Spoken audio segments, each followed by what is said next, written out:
Pistoletas yra artimos kovos ginklas ir jis dažniausiai naudojamas yra savigynoje, spec tarnybų ir dar rečiau kariškių. Ir statistika rodo, kad 9 iš 10 kartų pistoleto panaudojime buvo šaudoma viena ranka. Viena ranka dėl to, kad pagrindė lemia stresas arba jūsų kairė ranka buvo užimta nešant kažkokią svarbų krovinį. Tad dabar pademonstruosiu šaudimo techniką, šaudant taikliai ir greitai į mažus taikinius. Ir čia yra labai svarbu taisyklingas pistoleto išvedimas, laikymas, kad pistoletas po šūvio visada grįžtų į pradinį taikymosi tašką. Ir žinoma, dėl taiklumo pagrindas yra piršto paruošimas ant nuleistuko. Dėmesį į ekranus. Pistoletą labai svarbu laikyti ištiesta ranka ir užrakinti riešą, kad pistoletas kuo greičiau grįžtų į pradinį taikymosi tašką.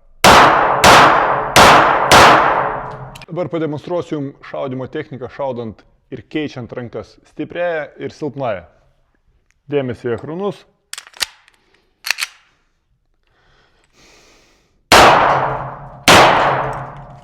Ir silpnąją. O dabar greitas taikinių šaudimas šaudant vieną ranką.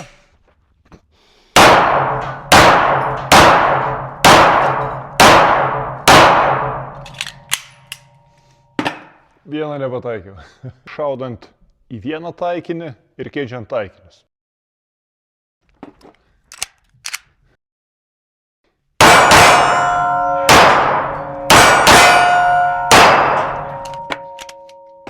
Einam žiūrėti pataikymų.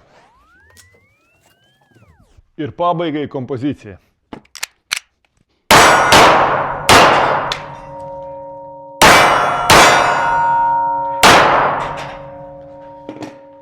Jei nori išmokti šaudyti taikliai ir greitai, registruokis į One Shot kursus.